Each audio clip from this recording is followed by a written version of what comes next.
It's possible after some time that your kitchen faucet can experience sluggishness when moving to the left or to the right on the swivel. In cases like that, there's some easy steps you can take yourself for lubrication of the O-rings which are inside the faucet to make it swing more freely again. What I've done is I've picked up this silicone grease which you can get at any hardware store. And I'm going to follow some simple steps by which you can do this yourself in lubrication of the O-rings. First thing I'm going to do is I'm going to shut off the water, very important, by going under locally under my kitchen, under my sink, and turning off the hot and the cold valves. And then I'll just make sure that water's off by opening and closing the faucet valve. Grabbing a small Allen wrench, you can come in here, loosen the Allen screw and remove the handle, and then at that point unscrew the trim piece under the handle. That exposes the brass locking nut. With a large crescent wrench, finding the flats on both sides of the locking nut, you can turn it and loosen it. Take the rest of the way off with your fingers, and that frees the cartridge which is inside the cartridge sleeve. I'm going to remove the cartridge, and at this point I can unscrew the cartridge sleeve.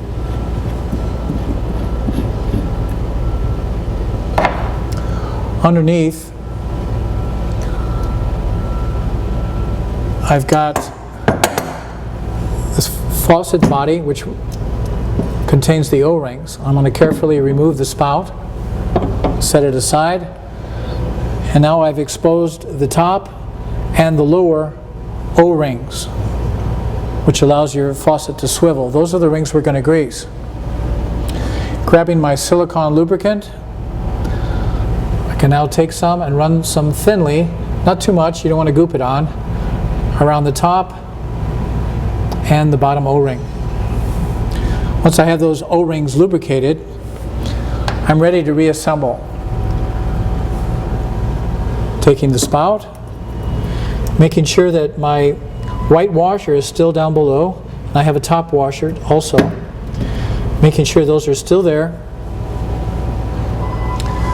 At this point I'd like to point out that on top of this part of the faucet body there are two holes that I want you to remember and take note of. Those two holes will accommodate the two white pins that are on the bottom of your cartridge when you're ready to seat the cartridge back in again. Before you do that, you're going to have to put on the cartridge sleeve.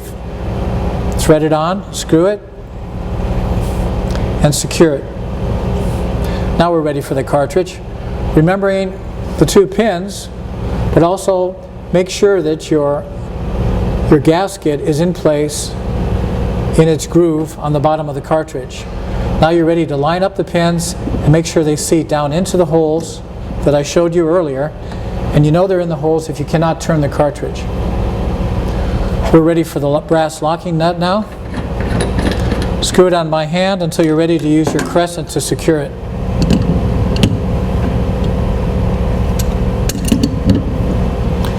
Make sure it's nice and firm.